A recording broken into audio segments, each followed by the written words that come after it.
Yeah, 18-10. There's a lot of busy work in this. I hate to tell you. This is really just a matter of getting it set up properly and everything. So it gives us data if you look at 9. And, that data tells us what absentee is for the various quarters, right? They've got them labeled 1, 2, 3, and 4, but I went ahead and changed it to winter, spring, summer, fall, just because I think it might be a little bit easier to show when we get down to here. And you see I left a line between each of these, and you could download it. I'm not sure how it downloads the data, but but then you want to kind of set it up like this, and you want this line in between, and you'll see when we get down to here, obviously, that you need this. So what do? We've got the year, we've got the quarter, we get the number absent, and then we do a total. And what do I mean by a total? Well, what I'm going to do here then is total up all the absences basically for the year, winter, spring, summer, and fall. Okay, so this is equal to, and this is a little bit painstaking, that plus that plus that plus that. Okay, and hit my enter. And that gives me my 24. Now I think I should be able to just go copy, right click on that and copy it, and then I can come and left click, hold my control key down, and I should be able to then just paste that, and that'll give me those, okay, all the way down. You can take it all the way down, obviously. Okay, so that really tells me on a move, or kind of on a, for the last 4 quarters, what my total yearly absenteeism was. It's getting worse. You guys are getting, you kind of look like college students or something, maybe towards the end of the semester. But okay, so then I figure out kind of what my moving average is. My quarterly moving average is what I'm going to figure out here, and that's simply taking this year and divided by the number of quarters. I got 4 quarters for each year, right? So it's simply equal to this number divided by 4. And once again, you can right click and go copy, and hold the control key down and click on those, and right click again and hit paste. Okay, and so that gives you a moving average then, kind of a quarterly moving average. Okay, and then we want to center that, which is basically saying what's the difference between this quarterly average and our last one. Okay, and so it's simply then equal to this. Oops, I'm, I think, going to need parentheses here, so let's put those in, plus this, parentheses divided by 2. And once again, you could copy and paste that down in each of those. Okay, now we can take, and you see we're starting with the summer here. We're going to kind of lose these 2 in a sense, and we'll lose these 2 down here, but we're going to start here then with the summer and create what do they label it as, a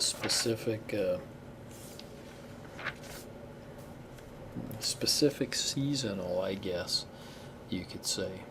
Okay, and it's kind of an index. We're getting close to it. This isn't the actual index, but we're getting kind of close there, and that's just taking our actual number then that we have as we go down each of these and applying it to what we think is the centered number.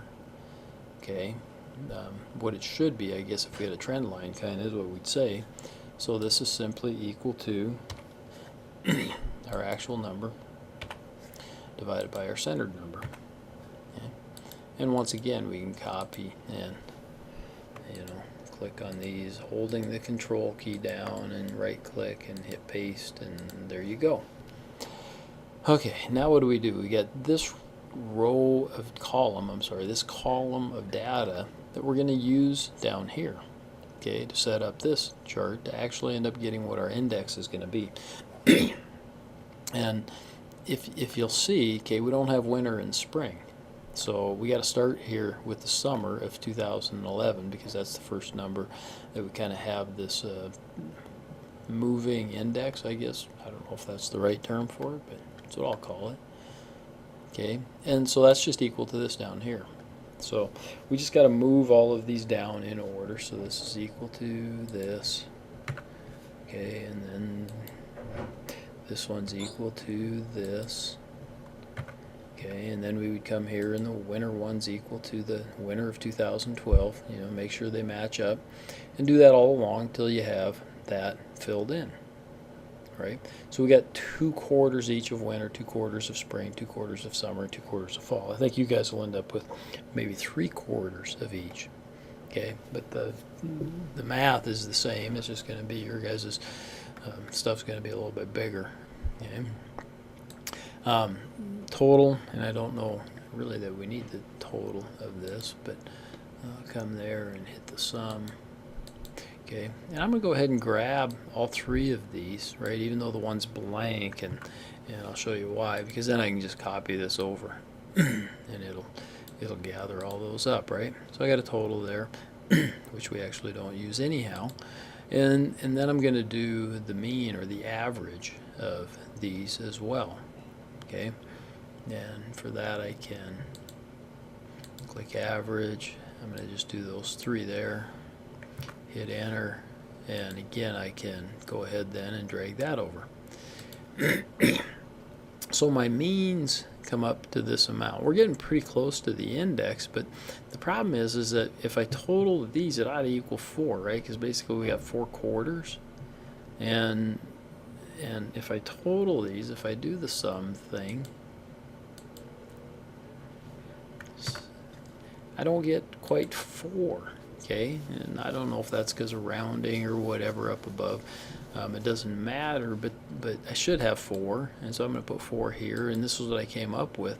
So this is my adjusting factor here, which is simply equal to my 4 that I should have divided by what I came up with. And so I come up with an adjustment factor of 1.00594. Okay, I take my mean, and I take my mean then that I came up with and multiply that by my adjusting factor, which is going to increase each of these just a little bit.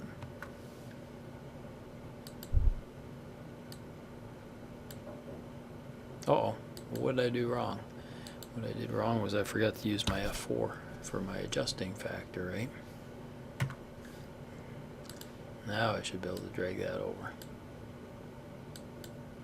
Okay, I should be able to add these up now, and they should equal 4, right? Because I've applied that adjustment factor to these things. And there you go. Okay. Then my index is simply, remember indexes, we always take them times 100 for whatever reason, so that's just simply equal to this one times my 100. Drag that over, and there you have it. So that tells me, and you'd have to apply this to real numbers, but that 69%, that winter, my absenteeism in the winter is only 69% of what the overall average is. My absenteeism in the spring is 66% better than or greater than, I guess it'd be worse than, my overall average. Summer it's 116 or 16, about 17% worse than the overall average, and fall's the best time, right? People come to work in the fall. So there you have, again, not anything difficult, just setting it up properly and being kind of meticulous about that so you don't make errors as you go along. Good luck.